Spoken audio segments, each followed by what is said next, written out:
समाजाच्या विरोधात षडयंत्र रचलं जाते असा आरोप जरांगे पाटलांनी केला आहे। मला गुंतवण्याचा अहवाल तयार होत आलेला आहे असंही जरांगे पाटील म्हणतायत। तर विरोधात बोलणाऱ्या नेत्यांनी फडणवीसांकडे जावं असा सल्ला त्यांनी दिला आहे। विद्यार्थ्यांच्या परीक्षेसाठी आंदोलन स्थगित केल्याचंही जरांगे पाटील यांनी सांगितलेलं आहे। दरम्यान ओबीसीतून मराठा आरक्षण द्या ही मागणी पुन्हा एकदा जरांगे पाटलांनी बोलून दाखवलेली आहे। तर जरांगे पाटील यांनी पत्रकार परिषद घेतली होती आणि यावेळेला त्यांनी पुन्हा एकदा गंभीर स्वरूपाचे आरोप केल्याचं पाहायला मिळतंय।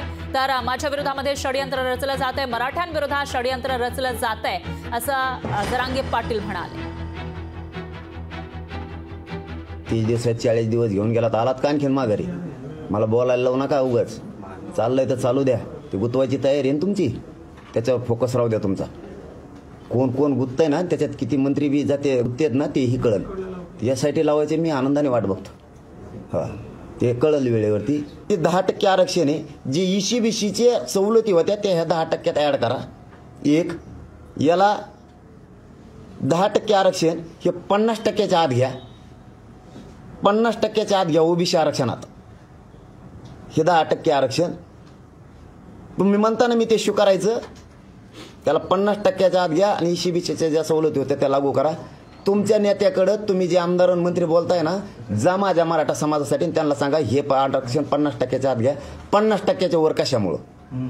मागासिद्ध झाला ना आता मराठा समाज, मग हे आरक्षण दिलेलं 50%च्या वर का? जा तुमच्या नेत्याकडे, तुम्हाला मान्य करायचं ना मला ते 10%, तुम्ही 50%च्या आत म्हणजे OBC आरक्षणात मराठा समाज घ्या, ते 10% आरक्षण मी ते मान्य करतो, पण सगळ्या सोयऱ्यापासून हटत नाही। मोदी साहेब आले येऊन गेले, त्यांना मला चॅलेंज देऊ नका मला। हो, तुम्हाला गोडीनं जितकं हाताळता येईल ना तितकं हाताळायचं, चॅलेंज नाही द्यायचं। तुम्ही एक तर गलत माणसाला खेटलात, हा तुम्ही एक तर गलत माणसाला खेटलात। आणि आम्ही हे कार्यक्रम विद्यार्थी आणि महाराष्ट्राची जनता डोळ्यासमोर ठेवून स्थगित केलेले आंदोलन। आम्हाला लेकरं कळतात, विद्यार्थी कळतात, सामाजिक कार्यक्रम कळतात, आम्हाला लग्न कार्य लोकांचे टेम्पो गुत्तील, माता मावल्या लेकरं गुत्तील, त्यामध्ये याचं भान आहे, जाण आहे, अशांतता आम्हाला पसरायची नाही। लोकशाही मराठी ऐका, पहा, जागरूक रहा।